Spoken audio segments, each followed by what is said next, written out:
அனைவருக்கும் உங்கள் டாக்டர் அம்பேத்கர் அனைத்து இந்திய மக்கள் பொதுநலக் கட்சி சார்பாக அத்தனை பொதுமக்களுக்கும், நண்பர்களுக்கும், தோழர்களுக்கும், கழக நிர்வாகிகளுக்கும், கழக தோழர்களுக்கும்,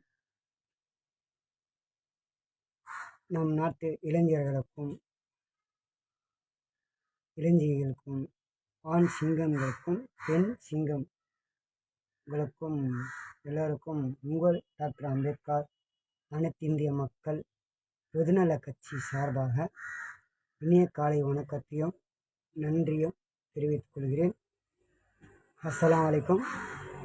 இது ரம்ஜான் மாதம், எல்லாம் நோன்பு வைத்துக் கொண்டிருக்கிறார்கள். இந்த நோன்பு மாதம்,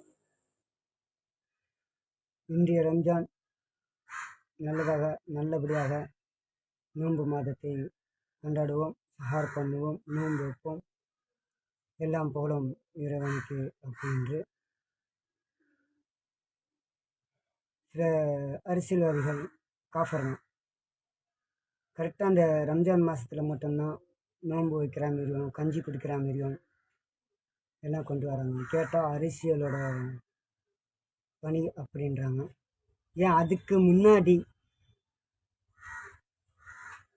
எந்த நடிகராக இருக்கட்டும், அதுக்கு முன்னாடி பள்ளிவாசலில் வந்து நோன்பு திறக்கிற மாதிரி பண்ணியிருக்காங்களா? இல்லை.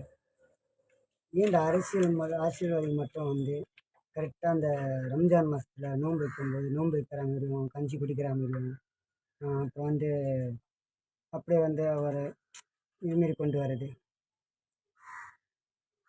நம்ம எல்லாமே ஒன்றா நிற்கிறோம். நம்ம மதத்தில் அது ஒன்றும் கிடையாது.